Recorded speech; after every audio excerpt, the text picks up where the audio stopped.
Graça e paz a todos.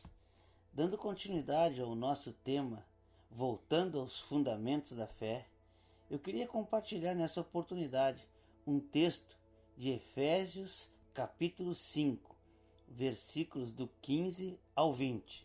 Diz assim o texto de Efésios: Tenham cuidado com a maneira como vocês vivem, que não seja como insensatos, mas como sábios, aproveitando ao máximo cada oportunidade, porque os dias são maus.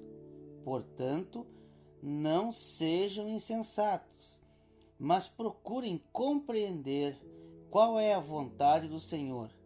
Não se embriaguem com o vinho, que leva à libertinagem, mas deixem-se encher pelo Espírito, falando entre si com salmos, hinos e cânticos espirituais, cantando e louvando de coração ao Senhor, dando graças constantemente a Deus Pai por todas as coisas, em nome do nosso Senhor Jesus Cristo. Já no primeiro versículo desse capítulo, do capítulo 5, Paulo faz uma afirmação tremenda. Ele diz: sejamos imitadores de Deus, como filhos amados. E depois ele continua desenvolvendo ao longo do texto, até esse trecho que nós lemos, e segue ainda falando sobre comportamento. Basicamente é isso, sobre o comportamento, como deve proceder, como deve agir, como deve se comportar o cristão, como deve se comportar o Filho de Deus. Aquela afirmação do versículo 1 é tal pai, tal filho. Né? Sejam imitadores de Deus como filhos amados. Aquela expressão, tal pai, tal filho.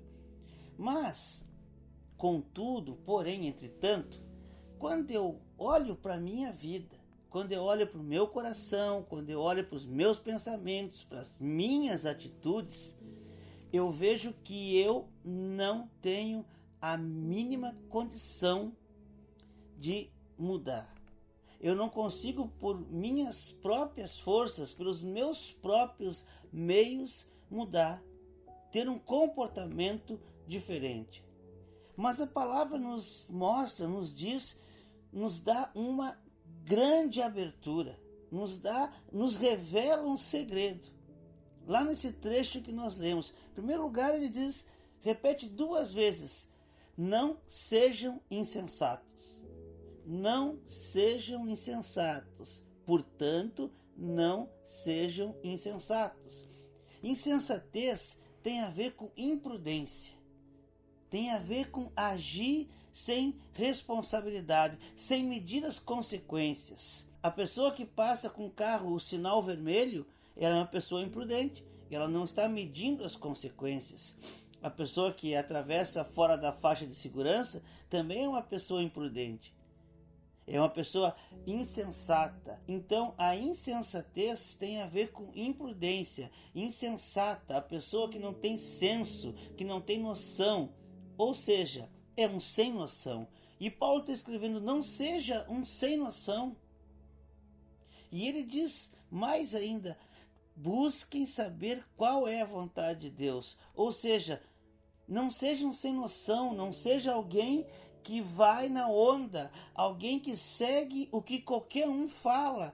Paulo está dizendo: não faça isso, isso é imprudência.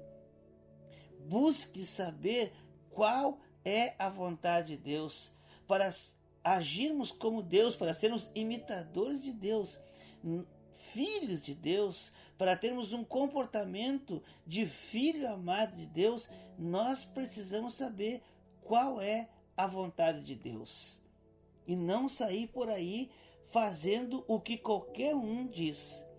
E mais, ele fala assim, né? E mais ainda, ele diz: e não vos embriagueis com vinho, mas deixai-vos encher do Espírito. O que tem a ver vinho com Espírito? O que tem a ver a embriaguez com o encher-se do Espírito Santo? O vinho nós sabemos que representa a vida. Biblicamente ele representa vida. Ele era usado como remédio. O vinho era a bebida básica do judeu. A água era muito imprópria para ser bebida. Então eles usavam o vinho. Como usavam o vinho para xarope, como remédio para as feridas. Então o vinho era a bebida básica do judeu. Mas não é esse o sentido desse texto. Nesse texto, a comparação que Paulo faz entre o vinho e o Espírito Santo, o embriagar-se com vinho e o deixar-se encher do Espírito Santo, tem a ver com alteração do comportamento. É alteração do comportamento. Tanto o vinho como o Espírito Santo têm o potencial de alterar o nosso comportamento. O vinho de forma química. Sabemos que a pessoa que se embriaga, ela tem o seu humor alterado. A pessoa que está embriagada, ela tem as suas emoções alteradas. Quantas vezes não? Bebe-se para criar coragem. Ou bebe para afogar as mágoas. Ou bebe para ter alegria. Quantas vezes a gente já viu a pessoa embriagada chorando? Se embriaga e começa a chorar. Qualquer coisinha chora. Por quê? Porque a bebida alcoólica, como as demais drogas, elas têm esse potencial. O potencial de alterar o humor. O potencial de mexer com as emoções. E logo altera o comportamento da pessoa. Isso é notório. Todos sabem que a pessoa embriagada, ela sai de si. E o Espírito Santo também tem o mesmo potencial. Só uma pequena diferença. O que o Espírito Santo faz em nós, com a nossa permissão, você não acorda com dor de cabeça. Você não acorda arrependido.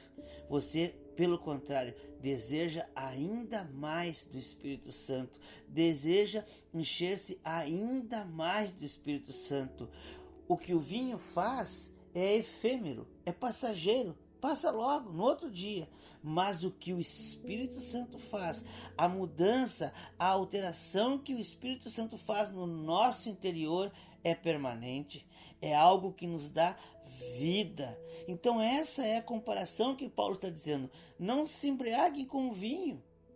Não alterem as emoções de vocês com algo químico. Mas deixem-se encher pelo Espírito Santo, porque a mudança feita pelo Espírito Santo no seu comportamento nos torna semelhantes ao nosso Pai, nos torna semelhante a Deus. E essa questão da alteração das emoções tem muito a ver com o momento em que vivemos. Hoje, muitas das mensagens, elas são levadas ao emocional. Elas são um apelo ao emocional das pessoas. Não são mensagens que têm como objetivo alcançar a alma, o coração do pecador e levá-lo ao arrependimento. Não, pecado não presta. É o pecado falar de pecado. Pecado está fora. Nós precisamos compreender que nós precisamos estar motivados para viver. Sim, são pregações motivacionais. Não, Deus te fez para a vitória. Você é um vencedor. Você pode, você consegue. Pense positivo. Pense na vitória que você vai conseguir. Basta você tomar a decisão no seu coração. Basta você tomar a decisão de agir e você vencerá. Tudo isso é emocional, tudo isso é um apelo motivacional. As empresas fazem muito isso. As empresas, elas levam palestras motivacionais aos seus funcionários. E os seus funcionários ficam bem motivados e aí trabalham mais. E aí produzem mais. E aí são mais felizes. Será? Uma coisa eu sei, que uma empresa bem motivada, com funcionários bem motivados, trabalhando bastante, produzindo bastante, quem lucra mais não é o funcionário, não é o empregado. Mas o objetivo das palestras motivacionais é esse. É que o empregado tenha a sensação de que ele vai ser mais feliz trabalhando mais, produzindo mais. E me diga uma coisa, quem é feliz trabalhando mais? Quem se torna mais feliz trabalhando cada vez mais e mais e mais? Sem tempo para a família, sem tempo para o lazer, sem tempo para os amigos, sem tempo para Deus. Quem se torna mais feliz assim? Mas as pessoas têm o seu emocional tocado, têm o seu emocional abalado, têm a sensação e têm a expectativa de que, e creem que vão conseguir, e realmente conseguem, até um determinado tempo, até que a ficha cai e a pessoa não consegue atingir aquilo que ela almejava ou aquilo que foi prometido. Outro dia eu escutei algo bem interessante e eu guardei. Autoajuda não é nada mais, nada menos do que a pessoa tentar sair do chão puxando os próprios cabelos. Não vai conseguir. É exatamente isso. A autoajuda é exatamente isso.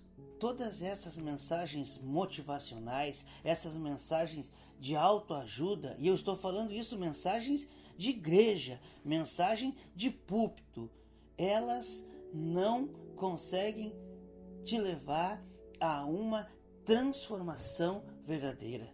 Elas não conseguem te levar a uma mudança completa de comportamento, uma mudança duradoura e que te traga vida. Por isso que nós precisamos voltar aos fundamentos da nossa fé. Essa ação é a ação do Espírito Santo de Deus. Só o Espírito Santo de Deus pode promover essa alteração no nosso comportamento. Só o Espírito Santo pode nos mudar. É impossível ao ser humano transformar-se a si mesmo. É impossível. Talvez você esteja pensando, mas depende da pessoa. Tem umas pessoas que são fracas, outras são mais fortes e conseguem. Pois é, então eu quero compartilhar um outro texto da palavra com você, de alguém que também era fraco. Romanos capítulo 7, versículo 15. A partir do versículo 15, diz o texto, diz Paulo, melhor falando, não entendo o que faço, pois não faço o que desejo, mas o que odeio. E se faço o que não desejo, admito que a lei é boa. Nesse caso, não sou mais eu quem faz, mas o pecado que habita em mim. Paulo tinha pecado habitando nele. Sei que nada de bom habita em mim, isto é, em minha carne. Porque tenho o desejo de fazer o que é bom, mas não consigo realizá-lo. Esse é o fraco do Paulo, que não consegue realizar o que é bom. Pois o que faço não é o bem que desejo, mas o mal que não quero fazer. Esse continuo fazendo. Paulo não conseguiu mudar, Paulo não consegue mudar. O mal que ele não quer, ele continua fazendo. Ora, se faço o que não quero, já não sou eu quem faz, mas o pecado que habita em mim. Assim, encontro esta lei que atua em mim. Quando quero fazer o bem, o mal está junto de mim.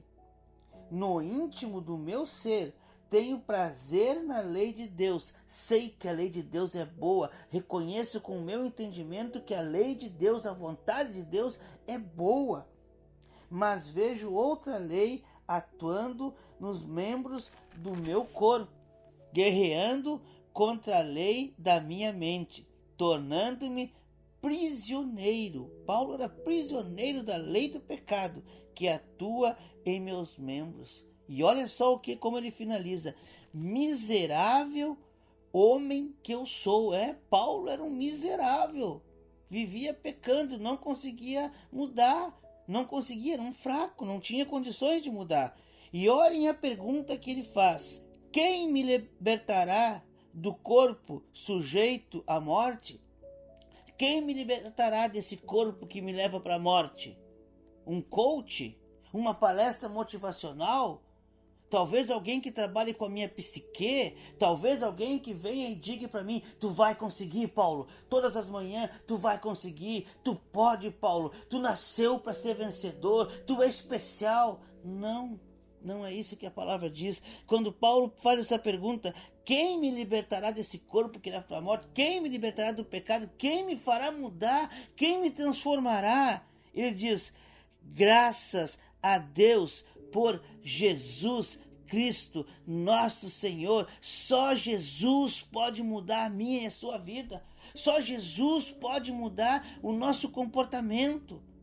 Essa é a obra do Espírito Santo de Deus. Você não consegue sozinho. Você não consegue por seus próprios meios, por suas próprias forças mudar. Você precisa deixar-se encher pelo Espírito Santo de Deus. Mas aí então, talvez você diga: mas eu quero continuar sendo eu. Tem alguns comportamentos, alguns pensamentos que eu quero continuar tendo. Eu não posso me esvaziar, eu não posso me negar, eu não posso me anular por completo. Então nós podemos ver o que Jesus Cristo fez por nós, o que o Filho de Deus fez por mim e por você. Filipenses capítulo 2, versículo 5, versículos só os 5 e o 7. Não vamos ler os demais versículos para não sofrermos muita humilhação pelo que o Filho de Deus fez por nós. Seja a atitude de vocês a mesma de Cristo Jesus, que, embora sendo Deus, não considerou que ser igual a Deus era algo a que devia apegar-se, mas esvaziou-se a si mesmo, vindo a ser sofredor. Jesus, o Filho de Deus, se esvaziou de si mesmo. Jesus se esvaziou de si, se revestiu de humanidade e veio até esse mundo para nos salvar. E nós não conseguimos nos esvaziar de nós mesmos. O Filho de Deus nos dá o exemplo, nos dá o testemunho, se esvaziou de si mesmo. E nós estamos cada vez mais nos enchendo de nós mesmos. E por isso não conseguimos mudar. Quando nós abandonamos o fundamento da nossa fé, que é a ação regeneradora, é a obra regeneradora, é a transformação que o Espírito Santo faz em nós. Quando nós desprezamos esse fundamento e passamos a agir por conta própria, e passamos nós a querer nos transformar, o resultado é frustração, o resultado é tristeza, o resultado é decepção.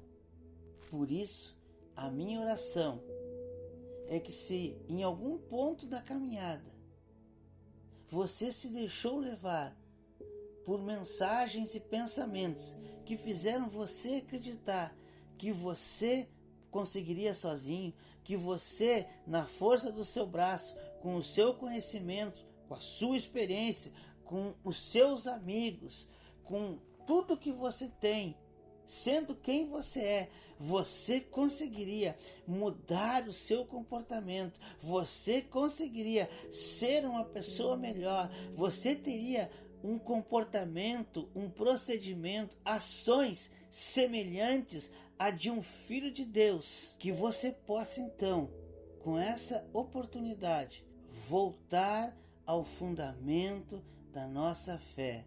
Somente o Espírito Santo pode mudar o nosso comportamento. Somente o Espírito pode produzir o fruto do Espírito Santo. Que você possa hoje voltar ao fundamento da nossa fé. Deixe-se encher pelo Espírito Santo. Somente o Espírito Santo pode operar em nós uma mudança verdadeira, genuína, conforme a vontade de Deus. Somente o Espírito Santo pode produzir frutos no seu interior. O fruto do Espírito Santo só é produzido por Ele, por nada mais. Somos totalmente dependentes da ação do Espírito Santo. É o Espírito Santo que nos molda, é o Espírito Santo que nos dá direção, é o Espírito Santo que nos consola, é o Espírito Santo que nos alerta. Somente o Espírito Santo pode realizar essa obra. Este é um fundamento da nossa fé. O Espírito Santo na sua vida é um pedido do próprio Jesus. João capítulo 14. Eu pedirei ao Pai e Ele vos dará outro conselheiro. Esse outro no original significa outro igual. Não é assim um outro qualquer, é igual. Um que é a mesma essência, a mesma natureza. Então, o Espírito Santo na nossa vida, nos mudando, nos consolando, nos aconselhando, é um pedido do próprio Jesus, é um pedido do Filho. Só o Espírito Santo pode nos mudar, só o Espírito Santo pode nos fazer, pode nos levar a agirmos, a sermos imitadores de Deus como filhos amados. Este é um fundamento da nossa fé. Só quem pode nos transformar é a ação do Espírito Santo de Deus em nossas vidas, que foi enviado pelo Pai a pedido do Filho. Receba, deixe-se encher pelo Espírito Santo de Deus e tenha sua vida transformada em nome de Jesus. Que Deus nos abençoe.